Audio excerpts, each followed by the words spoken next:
Basta la musica che non è importante. So, this is my nice new CPU, which means I thought I could make it better, of course, like I always do.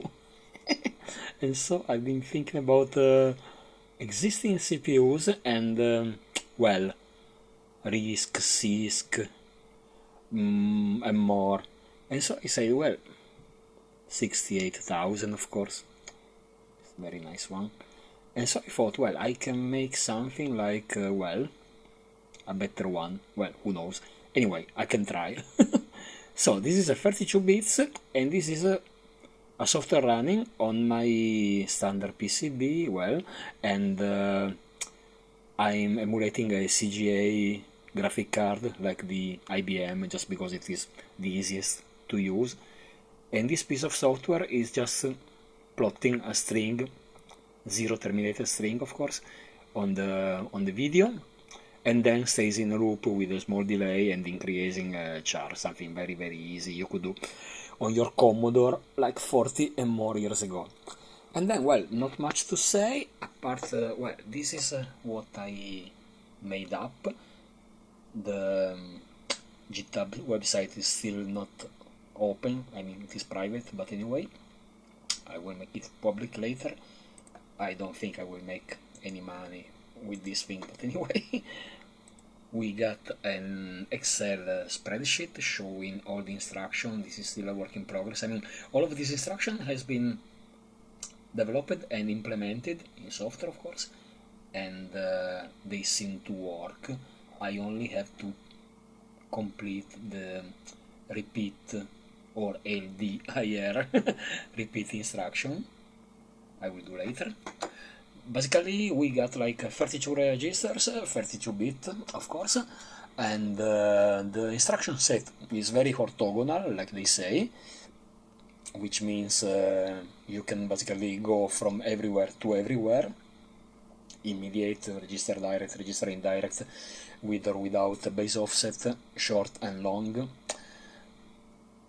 You can have a pre and post increment, pre and post decrement with register indirect. You can also go 64 bits. This is something I just finishing to implement. And you can even have two register added to a base offset. This is from 68,000. You got out port as well, not only memory access but also port access, just like the old Z80 and 8086 and so on. Address space is 32-bit, of course it can be expanded to 64. We got operation to 8 in operand 8, 6, 32 and 64 bits. 4 CPU modes. Of course I did go carriage return, but the stupid website made by this crappy programmer is always like this. So basically, yeah, that's it. CPU modes, user, IRQ, and supervisor, and there's also another one, just because you never go free and not 4, I mean. 32 interrupt level, trap handling, some are reserved for the system and 64 are for user, which is something I already use for this very small BIOS.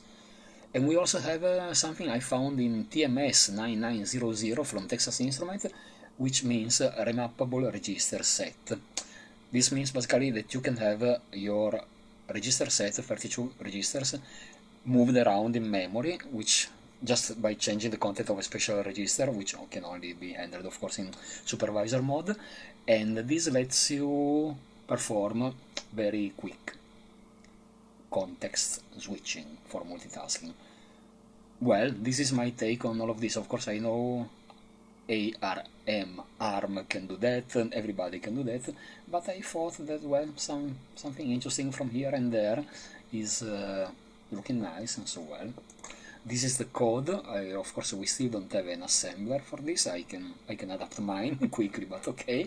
So at the moment we are writing hexadecimal, which is complicated but necessary, especially to make it work. We got the test ROM. So there's a startup area for reset, then we got all the vectors, and see that each vector has a room for the workspace register, just in case you want to use it. This feature can be enabled in supervisor mode with a special flag. Then we got all the handling for all traps and interrupts, and then we go down. There is like a reserved area which I left for free, and then we got some code, testing code. I've been testing here and there. We can have both call, I mean we can have stack and how could you say, yeah, CISC and RISC modes, so to say. I mean, when you call a subroutine, you can save your address into the stack and use a stack pointer, of course, or you can just use the return register, which means branch and link. And well, I thought they both can be nice, and the second one, of course, is quicker and cannot be nested unless proper cared.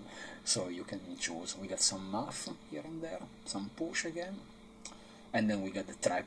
We are just basically initializing the CGA, and then we go into our loop where we also print the string, and then we go into our loop which just calls a small delay. We got a read timestamp instruction which increments at every instruction executed, and then we have our BIOS, which is just checking for the function needed, and then goes on and on and performs very simple tasks, and then return from interrupt. Well, that's it, and yeah, it's about, maybe. Of course, I don't know how much it will take to implement into a FPGA or real silicon. Maybe somebody will be interested in doing this, so we can make a better smartphone which is able to focus maybe instead of this thing. And yeah, that's it. It can be interesting. I mean, of course, just in case something can be trimmed out, can be removed, maybe not all the instruction modes are needed, and so on. But I believe, well, that can be nice. We got more feature than we used to have in other CPU, including, of course, RISC-V, which I actually don't like that much. So, well, that's it. And that's me.